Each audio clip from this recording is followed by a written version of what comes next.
Welcome to Priceless Takes. And we are live from the Gold Coast, Australia. Welcome back, everyone, to Priceless Takes, episode 70, the big 7-0. And I am here once again today with Chris Mallett. Chris, how are you feeling after our championship weekend? Excellent, Luka. Could not be happier. My Eagles in the Super Bowl should be a good matchup. Yeah, listen, I'm your host, Luka Price. We're going to get straight into it today. Chris, congrats on picking at least one out of the two teams to make the Super Bowl. Kudos to you. I was unfortunately blank on that end. Some would say I wasn't even close after my two Super Bowl teams got knocked out in the divisional round. But that's besides the point, Chris. What I did get right is that I did get both of these games right on the weekend, okay? And it's despite you getting the Eagles right. Unfortunately, the Bills did take a narrow defeat at the hands of the Kansas City Chiefs. I didn't particularly want to pick the Kansas City Chiefs to beat the Bills. But that's just the way it worked, and that was just the way that I saw it turning out. And we're going to talk more about it, but I think I got it pretty good. So I guess we're going to start, Chris, because Mahomes improves his playoff record against Josh Allen to 4-0 as the Kansas City Chiefs defeat the Bills 32-29. Now, Chris, Mahomes, I think his best game of the playoffs, especially after last week, how you were banging on about how he did not play very well against the Texans. He was 18 of 26, 245, one touchdown, two rushing touchdowns. Josh Allen, 237 passing yards and two touchdowns. Chris, I'm going to hand it over to you, to the viewers today, I didn't say this at the start. I am a little bit under the weather today, so apologies if you hear me coughing or blowing my nose or something. We're going to get through the episode, but Chris, take it away. What are your thoughts on this game? How did it turn out? Give me your thoughts. Well, Luka, I think it was just another Bills performance against the Chiefs. I think that's what it was. We saw a close loss, a really heartbreaking defeat, and the usual Mahomes sends Allen back home, back to Cancun. But I think what was really impressive in this game was, or rather not impressive, disappointing, was that we saw a reversion of Josh Allen to his usual taking a lot of chances self. We saw a sort of different, in this year we saw a different version of Josh Allen, one that didn't throw picks, he was a bit more conservative. And there were a couple actually press conferences before the game where they asked him about his game against the Ravens, in which there were a couple chances where it looked like he was going to go for a couple of the deep balls, and they asked him would the old Josh Allen have taken that, and he said, yeah, definitely, but I'm a different person now. And, you know, we all thought he was a different person until he comes out on the first drive and almost throws two interceptions, almost back-to-back. And it was a complete deviation of the game plan. I think a lot of this really falls on Sean McDermott's shoulders. But in some bright spots for the Bills, they had a really good run game. James Cook had a lot of good runs, solid runs.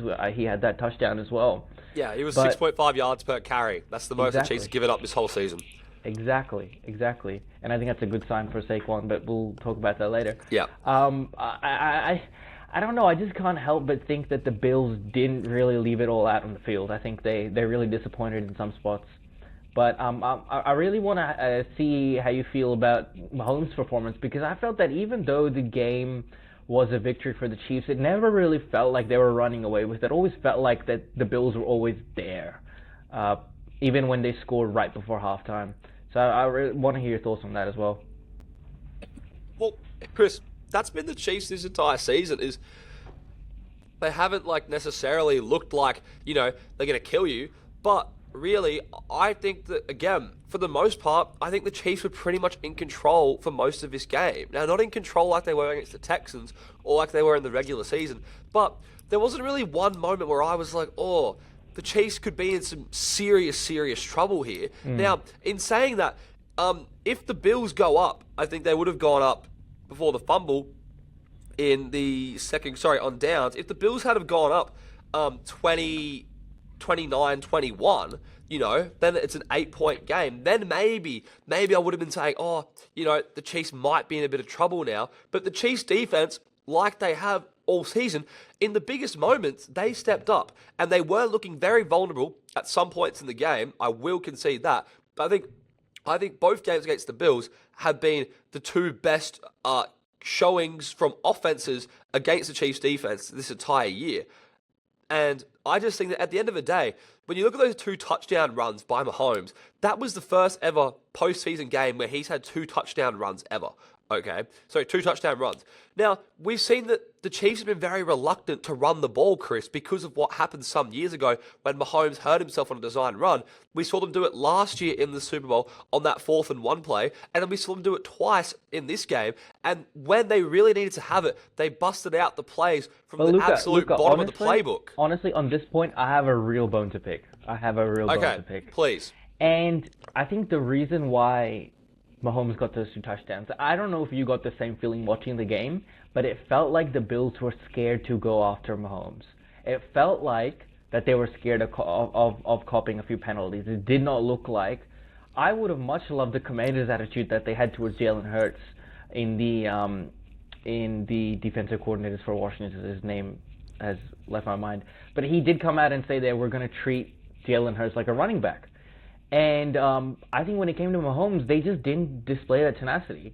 And I want to, people say that the league is rigged and things. I don't think it's rigged, but I think that Mahomes does get a level of superstar treatment that needs to be accounted for. So let me just talk about in the last 4 years, I believe these are the playoff games, last 4 years, let's talk about Chiefs versus everyone else with regards to penalties. Okay? Yeah. The Chiefs have been called for defensive pass interference 3 times. Everyone else against them has been called 11 times. Roughing the passer calls against the Chiefs, once. Against everyone else, when they're versing him, 7 times. Unnecessary roughness, which is obviously a huge penalty, is 15 yards, once against the Chiefs, and 4 of them against everyone else. And there was a couple plays in that actually showed up in the Texans game, where it was like, all right, is this really an unnecessary roughness, Is this a really roughing the passer? And of those, 18 of those penalties, 18 resulted in anticipated extra points. So these penalties are having a huge impact. And if you want to look further into it, 8 of these games, as you said, the games are close. 8 of these games are decided by less than 1 score. So they have 10 games with less penalty yards to the other team, and none of the other teams have more than 2. So this has to be, at some point, you don't have to think that there's a conspiracy going on, but you got to look at it and say, all right, well, they're getting at least some portion of the calls, and I think that's going to make that showed off on the Bills. I honestly think they were more reluctant to go after the quarterback. Yeah, listen, I think a couple of those runs could have been killed earlier. Yeah, but also we've seen Mahomes, we've seen him just do it before. It's not like Mahomes has always found ways to really not get hit. I don't remember the last time he actually put himself in danger. And that's since the beginning of his career. Now, but he's not a quarterback that puts himself in danger and allows himself to take big hits. And even on the touchdown, there was the first touchdown drive where it was, to be fair, he was already in the end zone, but we saw the guy come in after he'd scored the touchdown, and Mahomes literally bounced him off. We saw against the 49ers earlier in the season, he literally just leveled that rookie Mustafa on the end zone and just walked straight in. So we've seen Mahomes take some hits this season, but a lot of times we've just seen him. Mahomes, he's got a stout, he's no Josh Allen, but he's got, that dad bod muscle, build, right? He is strong.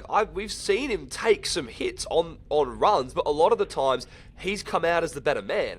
Chris, I honestly, if you had have told me this last week, I maybe would have put a little bit more merit into it, because I saw what happened in the Texans game. I was thinking, 50-50 calls, I guess, but this week, I think, watching the game against the Bills, when you look at all 3 spheres of the game, I think the Chiefs are just that much better prepared than every single team in the NFL. Look, and I think it's more the coaching of the Chiefs than Correct. It is the referees and how that works. I think it is the coaching of the Chiefs that plays into that more so than the actual referees in the games. All I'm trying to say is, I'm not trying to say that this was all because of the refs. Okay, there were certainly some calls within even this game.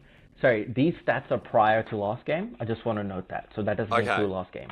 Last game, of course, there was that Xavier Worthy defensive pass interference that was a bit questionable, to say the least. It looked like a bit of a battle.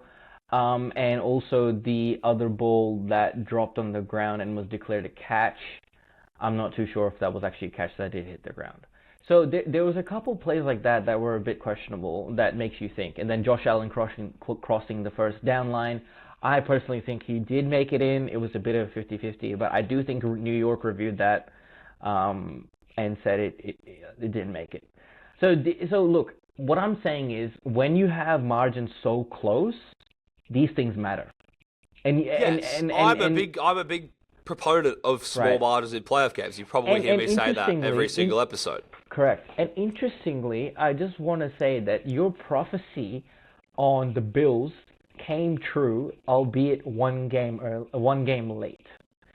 I think the size of the Bills, or the lack of size of the Bills, really showed up in this game. There were points where the Chiefs were able to just hunker down and sort of bully the Bills. And you know, that showed up particularly towards the end of the game. Now, the Bills actually did a really good job towards the start of the second half. They put them on 2 punts, and you know, that's a lot of momentum to stop, because at certain points in the game it looked like the Chiefs were just cruising, and so they came through, but it just wasn't all there. Obviously, I also want to hear your thoughts. Do you think this is a bit of like a Mark Andrews kind of thing? But do you think Kincaid's drop? Yeah. Should he have caught that? For the record, just going back to that key fourth down play, in real time, I actually thought he made it as well. Yeah. And even though I picked the Chiefs in this game, I was just really just wanting a good, like, clean football game. And my only question with that, and I don't really want to talk about it much more, is I don't understand why they didn't break out the chains. I would have at least wanted to see the chains come out and at least see the measurement, because they obviously knew that the ball had to be spotted somewhere. And we've seen it in the past where you could at least bring out the chain and say, this is where it's spotted, and it's definitely short. I feel like they kind of were just like, oh, it's reviewed, and then done. I think I've also seen a couple of those fourth down plays, and generally they have a camera that hangs directly over the line. Yeah. That angle wasn't there for some reason. I'm not too sure why, but that angle wasn't there. Yeah. But at the end of the day, you can't bring the game down and say that, oh, you know, that's the reason they lost. No, not at all. I completely agree. But I think it was a turning point in the game. Yeah, exactly. What I'm asking is, how much credence do you put on Dalton Kincaid's drop? Sorry. Listen, it's a tricky one for me. When I first saw it in real time, I said to myself that I could not believe he dropped that ball. And when I look at things and I look at the past, and I guess the biggest example of that for me, I think, is Eli Manning. Like, when you see a quarterback that goes and beats the best quarterback, you know, some things need to go your way, like the helmet catch, okay, in that Super Bowl. Without that play, the Giants don't go on to win that Super Bowl, okay? You need plays like that. When you're versing the very best, you need to make those plays. And I thought in real time, Kincaid should have caught that ball, and it honestly actually looked like he kind of lost sight of it at the very last second, because someone sort of came like right in front of him, the Chiefs defender, but the Chiefs defender left it. Then I watched it again, and not so watching it again, but listening to other people who know a lot more about football than you and I do, talking about how Josh Allen ended up sliding the protection over, which allowed the corner blitzer to be free, coming straight at Josh Allen, and resulted in Josh Allen having to throw the ball away. But I thought at the end of the day, despite Josh Allen's inability to read that, okay, and to the credit of Steve Spagnuolo, Josh Allen still put the ball in a position where a catch could have been made and the drive could have continued. And sometimes if you're a quarterback, or that's all you can ask for, maybe we're saying, it depends how we grade Josh Allen. If we're grading Josh Allen as the same as Patrick Mahomes, then maybe we say, no, you should have been able to pick that up and slide that protection across. And I've heard a lot of people saying Brady would have made that mistake, Mahomes would have made that mistake. Now, I guess we'll never really know, but all I know is Josh Allen put the ball in a position where his receiver could have caught the ball. And this is your first round draft pick as well, Chris. This isn't, you know, like some guy that's just come off the free agency pile. Like, this is a first round pick. And you draft a player in the first round because you expect them to make those types of plays in those types of moments when your season's on the line. But I have more problems, Chris, with Josh Allen's with the other players in that drive than the fourth down play itself. He was 1 of 5 in that drive. I want to hear your thoughts on that more specifically. If I'm the Buffalo Bills, I'm firing Sean McDermott Wow. immediately after that play. Yeah. You're fired. Okay? This is what it comes down to, okay? So, when the Bills come out to their first touchdown, they decide to second touchdown, sorry. They go for 2, then they go for 2 again. Then after they go for 2 again on the second time, which they miss, can you hear me? Yeah. They go for 2 twice. They mess up both times. Then later in the game, they decide they're going to go for the 1 point. At that point, you're missing out on these crucial points when you know that the game's going to be close. James Cook is running excellently throughout the whole game. Your final drive, you don't even give him 1 carry. At some point, the questions have to be asked and said, is this the right coach to take us to the next level? And I don't think it is. I think you could be looking at a point where Sean McDermott, sure, he's a great coach, but he's not the person to elevate this team beyond Mahomes. And so there's no consistency because if Dan Campbell comes out and goes for 4th and then goes for 3rd and goes for 4th and then goes for the punt, we would all be coming out and saying there's no consistency. What is going on? But in this game, the game plan was really obvious. It seems like they were always going to pass it to Allen on third and short, 3rd and long. It was always going to go to Allen. There was going to be no flavor in it. Even the final play that they executed was nothing special. You know, you would hope that you'd keep something in your pocket that if the game comes down to it, 3rd and long, in a tight situation, you need something unique. And I don't want to bang. Sorry, are you talking about the Chiefs running the clock out? Is that what you're referring to? No, I'm referring to the Bills' final play. Oh, 4th down. Yes. Okay. When they're throwing it up. I'm not going to bang my own drum here, but Philly was ran on 4th and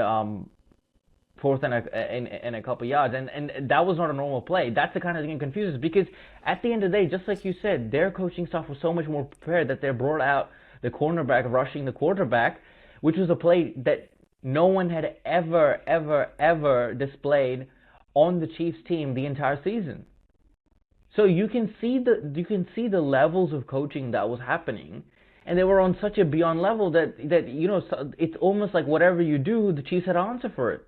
And I don't think that Sean McDermott's up to that level, especially if he's going to have to come across Mahomes every single playoffs. I think it's time to move on from him. It's been enough failures. I mean, 13-win season should be expected when you have such a dynamic quarterback like Josh Allen, and plus they're in a weak division. They should be making the playoffs every year. Chris, I've always been very excuse me. I've always been very critical of Sean McDermott. But I think for me, I've actually sort of pulled back on my criticism of him. And I just think after watching these games, after watching these playoffs, when you come up against a player like Mahomes and a coach like Andy Reid, like, they're not just that's like the creme de la creme, you know, like no coach really is going to be able to, like, the fact that they're getting to these close games, like, I don't know if Luka, how many other coaches in the league, I don't know if you're just going to be able to prop a guy in the league that's just going to be able to go and beat them. Sure, but let's talk about it on a very baseline, regardless of play, drawing up plays, on an extreme baseline. You go for 2 twice, you miss twice, and then you're going for 1. When the game's closer, and then on top of that, you're further embarrassed because the moment the Chiefs come out for a 2-point conversion, they make it like it was nothing. I do not have an issue with them going for 1, because when you look at the game, okay, 6:15 to go on the clock, the Chiefs I'm saying if they had missed the 2-point conversion, the Bills are down by 1 point, the Chiefs very well could have run the clock out for the last 6 minutes of the game. They missed two 2-point conversions early on in the game. I know. But I'm saying for the 1-point conversion at that point of the game, to tie the ball up 29-29, okay, if you miss the 2-point conversion, you're down 28-29, okay, you're down by 1, and you give the Chiefs the ball back with 6 minutes to go, I think they very, very well could have run out the clock, okay? I think they very well could have. Even if that the game plan was to run for two, wouldn't you keep something more creative on a 2-point conversion against someone like the Chiefs? This is what I'm saying. Basic planning, Sean McDermott did not have the answers. How many more seasons are you going to take? It's 4 seasons of losing to the same team. At this point, you might as well change it for the sake of changing it. Yeah, I know, but I don't also know how much we put on Sean McDermott and how much we put on the Chiefs' defense, because the second 2-point conversion, which they didn't convert, so they were only up 22-21. If they had have converted, they would have gone 24-21. So obviously, you're going to take the 2-point conversion in that spot, because then the Chiefs have to make a field goal. Whereas if you only take the extra point, then you're only up 23-21. And Luka, there's no point in doing when that. When you're going to Patrick Mahomes, you should assume that he's going to go for the touchdown. You shouldn't rely on a field goal. This is the thing. Yeah, but that's why they were aggressive on 4th down, because Sean McDermott knew, and Sean McDermott is one of the most conservative coaches in the league, and he was 4 for 6 on 4th down in this game, and I think we saw him be more aggressive because he knew who was on the other sideline. Luka, but look, you know that the game's going to be tight, right? And then you're going for on 4th down with a failed tush-push. Like, come on. What do you mean? What's your point? Josh Allen's 4th down conversion was a failed tush-push. Yes, and? These things should be rehearsed. You can't.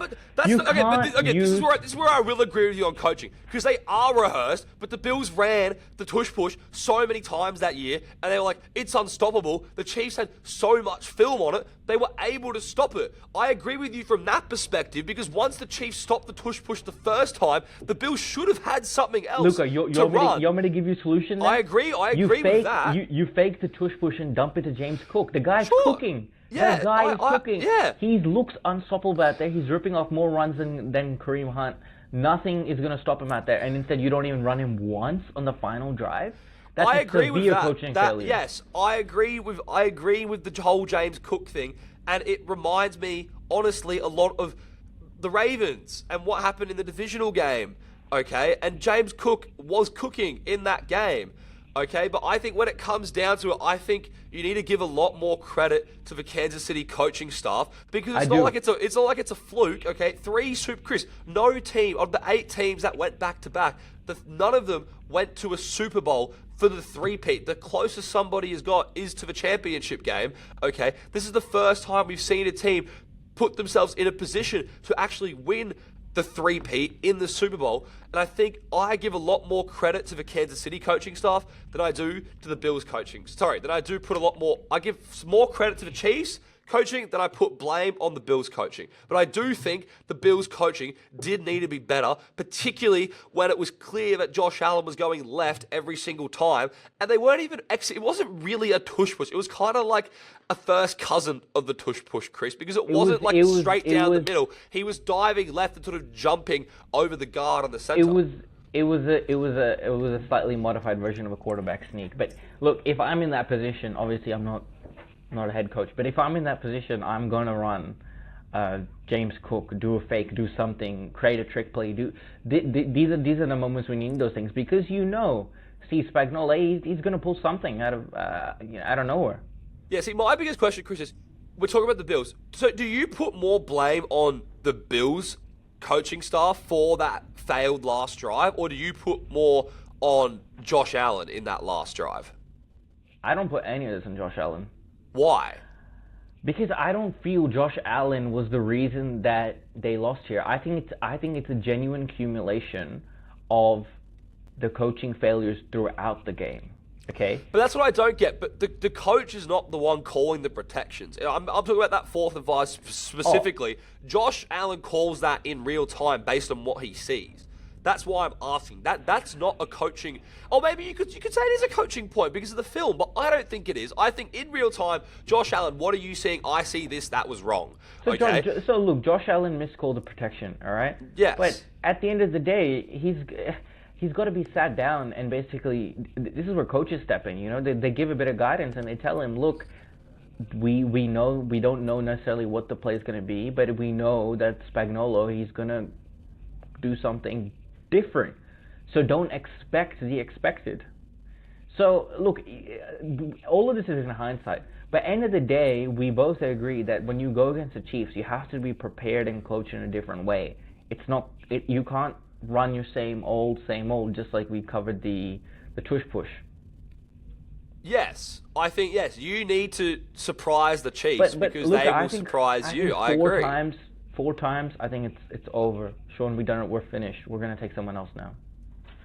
Listen, unfortunately, Chris, sometimes when you just when you're that good, like it's the same thing. We said Peyton couldn't beat Brady until he did, and then he beat him a few more times. I definitely think that he's gonna eventually do it. I just don't think Sean McDermott puts him in the best position to. That's all.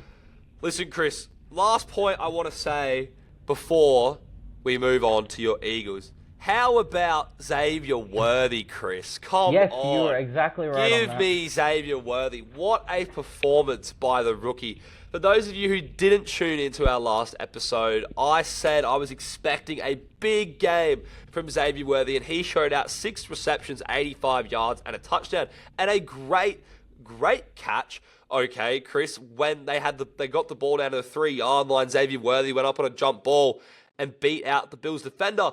I expected a big game from him.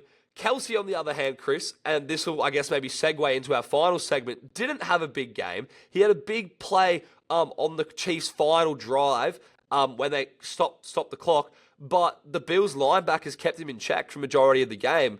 And yeah, I was surprised by that, and I want to hear about your thoughts very quickly because we do need to move on to the Eagles and Commanders. I think it was a typical case of we need to shut one avenue down, we need to shut Kelsey down. He had a big game. We know that there's that playoff connection, and that's what they did. They don't have enough personnel. That's the only problem. Benford was out. Yeah. And so it really came down to Taylor Rapp was out.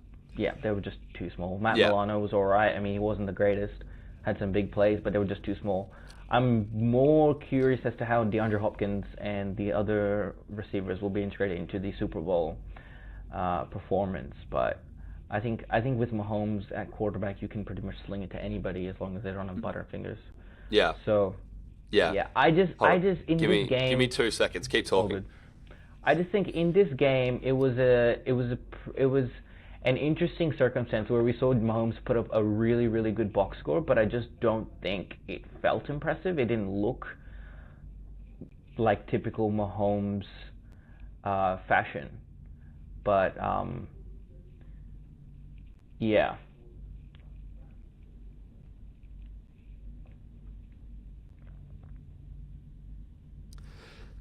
Yeah, sorry about that, Chris. No, it's all anyway, so are we good to move on? Yeah. Sorry, I just got interrupted by someone to everyone watching, so apologies for that. But Chris, yeah, listen, I agree with a lot of what you said about this game, and I think we're going to see how it turns out in the Super Bowl. I'm very excited for it, but I want to transition to your Eagles, Chris. They absolutely dumped the Commanders 55-23. I mean, I had him 25-10. I expected a big game. I did not expect that. It was overwhelming. Exactly. I honestly don't even know. I'm going to have maybe a quick look at it now just to remember because my score prediction for the Chiefs-Bills game was 31-30 and 32-9 is pretty much 32-29, 1 point either side is pretty much as close as it gets, Chris, if I'm being completely honest with you. I was 27-21 Eagles in this game, so I guess I could say I got the Commanders scoreline right, but I don't think anyone really saw this explosion coming from the Eagles offensively. It's the largest point total scored by a team in a championship game ever, Chris. They outscored Washington 21-0 in the fourth quarter, while Washington in the same fourth quarter had the ball 34-23 down at midfield. If they score a touchdown, maybe we have a game. I guess we'll never know, Chris. Jalen Hurts, 20 of 28, 246 yards, 4 total touchdowns. Jaden Daniels, 255 yards, 1 touchdown. Chris, Saquon. That's all I have to say about this game. Really, in terms of how they started this game, specifically 118 yards, 7.9 yards per carry, and a touchdown on the Eagles' very first play of scrimmage, a real tone setter, in my opinion. But Chris, the question I'm asking you, which Eagle were you impressed by the most in this game? Look, I want to talk about the unsung hero of this game, and that's A.J. Brown. Okay. Look, it doesn't surprise me that Saquon ripped off a huge run, and he's been doing that all year. But what I did tell you last episode, if for those of us that tuned in, I did tell you AJ Brown is due for a big game, and he's gonna need to be big in this game to be in form. And that's exactly what he did. He had a 96-yard, I think, 6-catch, 1-touchdown game.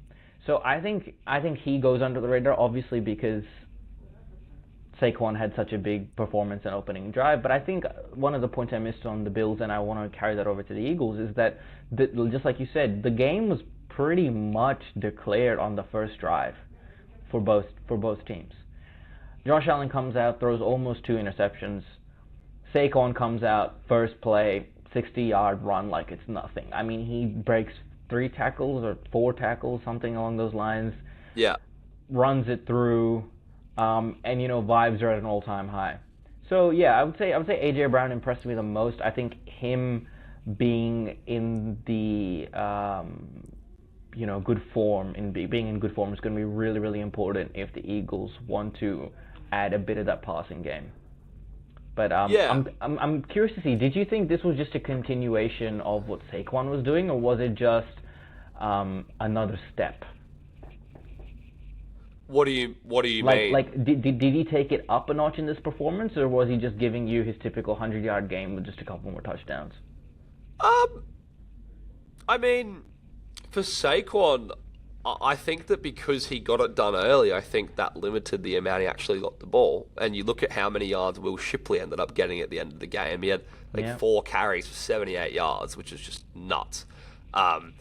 So I think it was just, excuse me, a typical Saquon game for me at least. Set the tone early, and that allowed Jalen Hurts to be at his best. And I guess that's who I'm most impressed with in this game, because this is the Jalen Hurts game that we've been wanting to see, and this is the Jalen Hurts game that we got to see.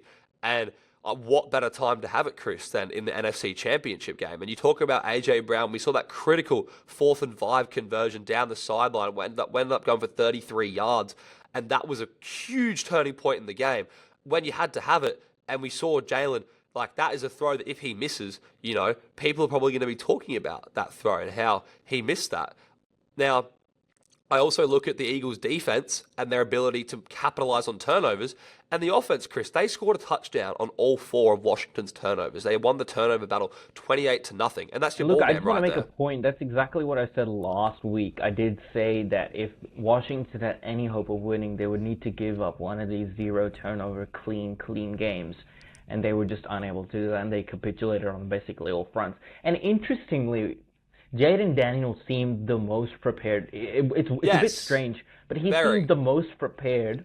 Like, he had an interception, but I think he seemed the most prepared out of all the players on Washington, even the vets, to be in this moment. Which is really concerning for me going forward, being in the same division. But it's a good sign to see in his development. I think the Commanders have a really, really bright future when it comes to that. And, the first drive had me really concerned, because you saw a lot of times where it came down to 3rd down, and then they would just pull a 4th down conversion out of nowhere. I know that they only got, that they ended up going for a punt, but that wasn't a punt. That was actually a really good pass. That was a really good play, a really well-designed play. But that only finished for a field goal. So those first couple drives had me a bit concerned, to be honest, to be completely honest with you. Well, I just thought the Commanders were nervous. And you saw, Chris, they fumbled the opening kickoff. It was a touchback in the end, but he still fumbled the opening kickoff. And you're like, that's interesting. And I think sort of what you were saying, I guess, but I think the coaching staff was a little bit nervous because their whole thing was going for it on 4th down, Chris. They had 2 4th down conversions on the first drive. They had 4th and 3 from the Philadelphia 16, and they kicked the field goal. And in that moment, I was like, why are you kicking a field goal there? Your whole sort of game plan, and they converted a 4th and 5 and a 4th and 2. So it wasn't like they'd done like 4th and 1, 4th and 1, and it was 4th and 3. Like, they converted like a 4th down. I think the moment got to him. But that's what I'm saying. I'm like, if you're Dan Quinn, like, your whole thing against the Lions and a lot of your things this season is we're going to keep going for it on fourth down because we believe in our quarterback that much and his ability to make the right play. That's been how they've gotten to this point in the playoffs.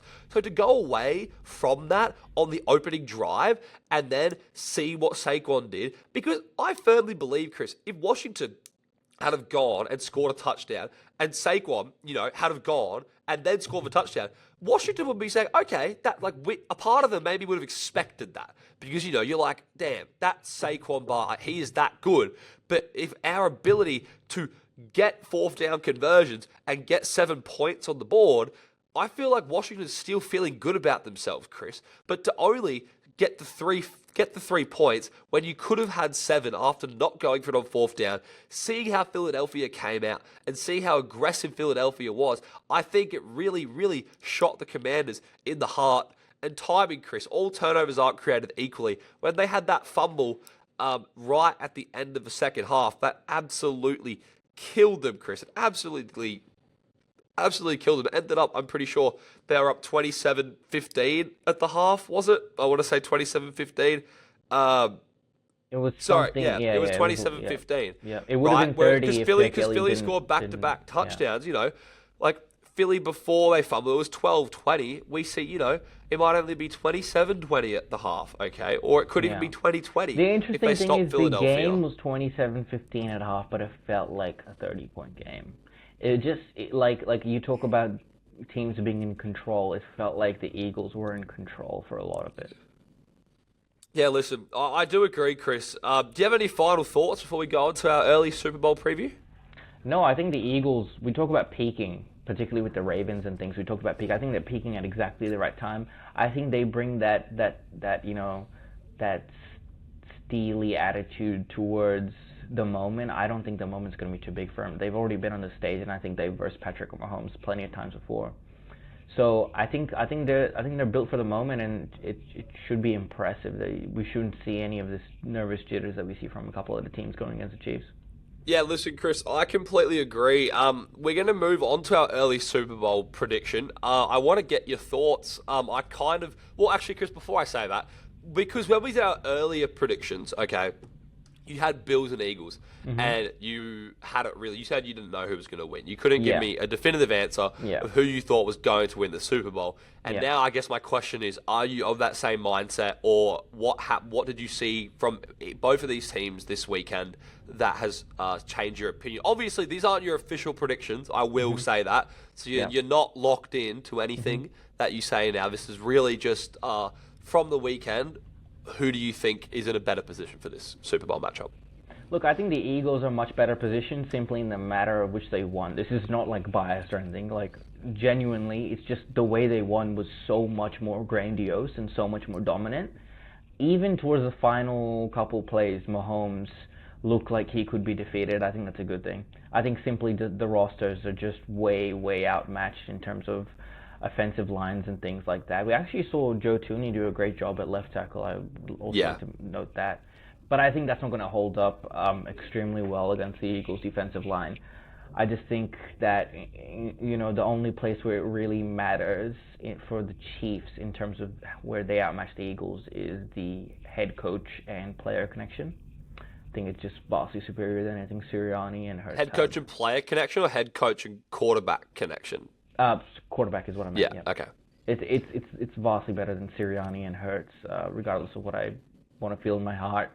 But yeah, 3 Super Bowls doesn't happen by accident. So no, it doesn't. Look, for me, I'm going to watch some more tape before I give my official Super Bowl prediction in our episode next week. But I will say this: I was thinking to myself after our episode last week when I picked the Chiefs to beat the Bills, I was thinking, if the Chiefs actually do win against the Bills, I really find it hard for either the Eagles or the Commanders to beat the Chiefs in the Super Bowl.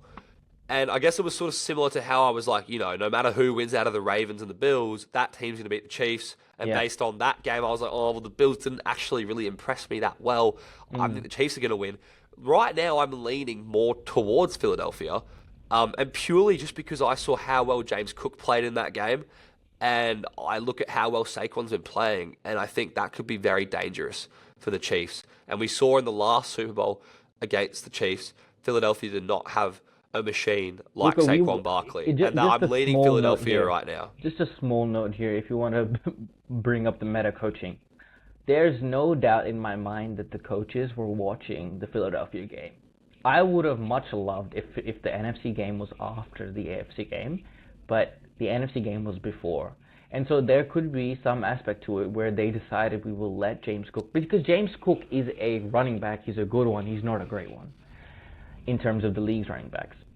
And there's very well an aspect of we're going to hide our plays against the run until the Super Bowl because we see that Saquon's so dominant. So I think even though they look weak against the run, they could definitely have new things that appear later in the final game. And so I wouldn't take it as a godsend that okay, now the Eagles are Saquon's gonna go for 200 yards, but it definitely is something.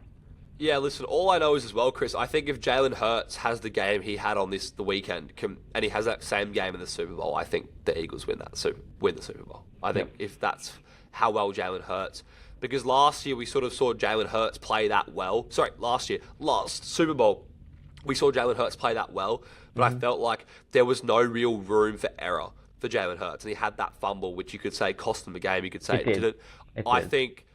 I think the Eagles still pretty much have no room for error, but I think they have slightly more room for Jalen Hurts to have freedom, okay, which I think will result in him less likely to create errors because there isn't so much pressure on him from the starting kickoff. There could be as the game wanes on because, if Saquon is struggling, then we're like, Jalen, come on, let's go. But yeah, I'm happy to leave it there, Chris, and we're going to get into some head coaching talk. Yeah, for sure. Yeah, look, we did a little bit on our head coaches last week. Since then, there's been a few more. So we're going to go straight through them last 5 minutes of the episode.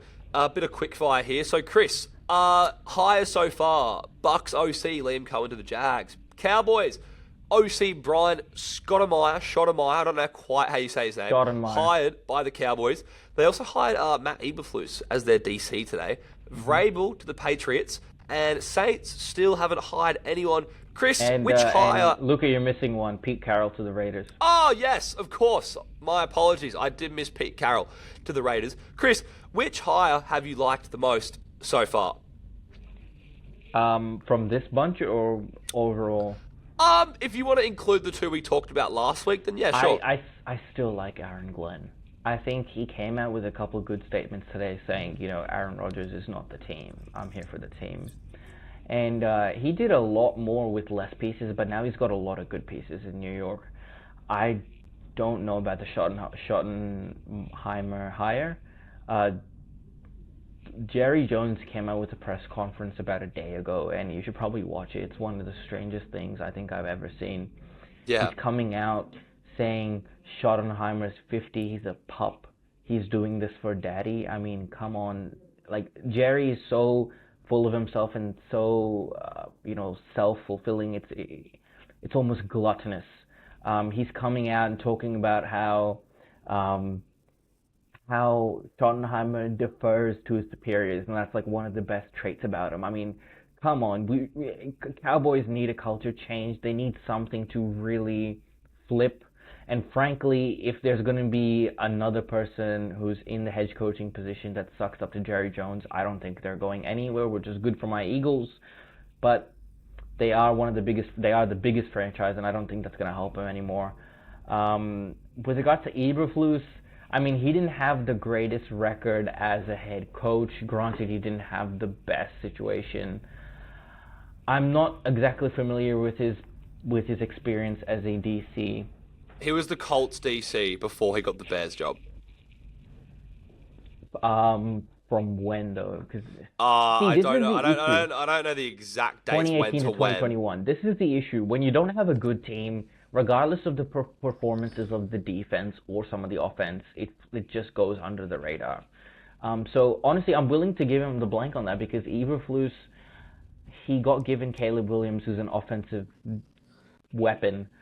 and he's a defensive mind, so I don't know if that works. Vrabel to the Patriots, I think it's pretty good, but I think Jerod Mayo was fine. I think Jerod Mayo. Me too. I Yeah. think they didn't really give Jared Mayo a lot to succeed with in the first place. But I think Yes. if Vrabel wasn't on the market, excuse me, I think they went into that knowing that they were going to get Vrabel. I think that's also really what it came down to. It's kind of like the philosophy in the draft where it's like takes what's best, not what you need, right? Yeah. So I don't mind that at all. Liam Cohen, I'm sure you've seen the videos, a bit of a strange fella, but who knows, he could be good. It's kind of like Sirianni when his first press conference, he was saying we're going to implement systems and these systems are going to help people, and it was a bit of a mess. Liam Cohen's come out and said honesty is the best policy. We're going to implement honesty, and look, we don't know until we know. I just know that he's not walking into a good situation. Trevor Lawrence is a big question mark. They deal with a lot of injuries year after year. I do know the Saints are looking into Kellen Moore right now, and they did actually meet with him after he won the Eagles game. So I hope that doesn't weigh down on Kellen's head, because I think they did ask him to think about coordinators as well. He is the lead head coaching candidate for that. Yeah. Then again, I still don't think he's going into a good situation. The Saints have the worst cap space situation in the league. Yeah. So yeah, I agree with a lot of what you said. I'm going to quickly rattle through my thoughts, and then we are going to have to go, Chris. Liam Cohen. I like Liam Cohen. I think he did good for the Rams. I think he did good for Baker Mayfield. And if he did good for Baker Mayfield, I think he can certainly do good for Trevor Lawrence, particularly with Baker Mayfield. We saw him in his first season with the Bucs. He had Dave Canales. Dave Canales goes and gets a head coaching job. Then we see Liam Cohen come in. Now Liam Cohen gets a head coaching job. And I thought Dave Canales was able to sort of, especially in the second half of the season, revive Bryce Young a little bit to at least now he's respectable. Okay, like he's not a bum. Exactly. And I think that Trevor Lawrence is one of the most hottest prospects ever coming out of college. I still believe in Trevor Lawrence. I think they can do really. I think he maybe has bright spots. I'll give him that. I like the hire. For me personally, I think it's a good hire. Schottenheimer, I think it either goes one of two ways. I think it goes down the Nick Sirianni pathway, or it goes down the Nathaniel Hackett pathway. And when I look at which is more likely to happen with the culture that Dallas is right now, I think it's more likely to be the Nathaniel Hackett halfway. Schottenheimer hasn't called plays since he was the offensive coordinator. Mike McCarthy did all of that once Kellen Moore left. So he's a very big question mark for me, but I'm going to at least give him a chance. I'm not going to write him off. He could be a diamond in the rough. He could be, have a lot of new things that he wants to implement. Eberflus, I like Eberflus. I said sort of similar to last week. Dennis Allen with the Bears. I think it's good for Eberflus to have, who has some coaching experience, to be the DC. Vrabel, good hire. I still think the Patriots are a bit away though. Pete Carroll, actually, I can't believe I forgot him. I actually like this hire the most, to answer my question. I think that when you look at what the Raiders need, they need someone who can change the culture really quickly. I think you give Pete Carroll 3 years max to be the coach of the Raiders. He's the oldest head coach ever at 74 years old in the NFL. I think you give him 3 years. I think you let him take the reins. Could we see Russell Wilson return with Pete Carroll? You never know. He's going to be a free agent. I think Russell Wilson is in contract extension talks with the Steelers. Potentially, but they might not meet. They might not meet an agreement. Possibly, but I'm sure there are deep beefs behind Pete Carroll. Between Pete Carroll and John Harbaugh, they have been beefing for the last 25 years. Jim, sorry, I was getting confused. And what a coaching division, by the way, unreal. What a coaching division. So I think at this point he's like might as well. He's got nothing to lose. He's gonna live out his last years of doing what he loves, and keeping busy. But I think he's an excellent coach. I think he's gonna come in and really set that tone there for the Raiders. Locker room, because they've had a lot of periods of discontent. I know a lot of their players have been going to jail, which is a bad thing, obviously. And if you're the Raiders, it's the coach you needed to hire, because to fight fire, you need fire, And when you have a coaching division with Andy Reid, Sean Payton, and Jim Harbaugh, if you just get some young, hot, offensive or defensive mind, it's not the same. You get a proven coach, and you get someone who can get you to the big dance, okay? Now, the Raiders, obviously, a lot of work to do. but I think, in my opinion, my favourite hire out of all of them. We'll see if it works out. I hope, at the very least, they at least have a good foundation for the next coach after Pete Carroll to come in and then really take this team to the next level. That's what I hope for the Raiders, because they're in a mess right now. I'm just going to say they're there to ruin a couple games for the Chiefs, ruin a couple games for the Broncos, ruin a couple games for the Chargers, and actually weirdly help out Lamar Jackson, Joe Burrow, and Josh Allen. So I think this is a good hire for the league, honestly. Yeah, listen, Chris, I completely agree. But that is all we have time for today for episode 70 of Priceless Takes. We will be back next week with our official Super Bowl predictions, and we're also going to put a bit more talk into some betting props. That's something we've been integrating into our shows the last few weeks, and I've enjoyed doing those. We may or may not have a third guest joining us at the show, so stay tuned on that. We could have a 3-person panel. We will see how we go. Also, for the viewers who are our basketball fans, we will be getting straight into the NBA action once the Super Bowl has finished, because the NBA season is kicking off. We've got All-Star Weekend coming up soon. But, Chris, that is all for today's episode. Thank you for joining me once again. I will see you next week. Thank you, Luka. It was a pleasure for seeing you again. Make sure to follow us on Instagram and TikTok. We got TikTok back after the 24-hour ban, so the old Priceless Takes TikTok is back. We post daily entertaining sports content and news, as well as all the best from the Priceless Takes episodes. But, ladies and gentlemen, I'm your host, Luka Price. Thank you for tuning into Priceless Takes, and we will see you next time.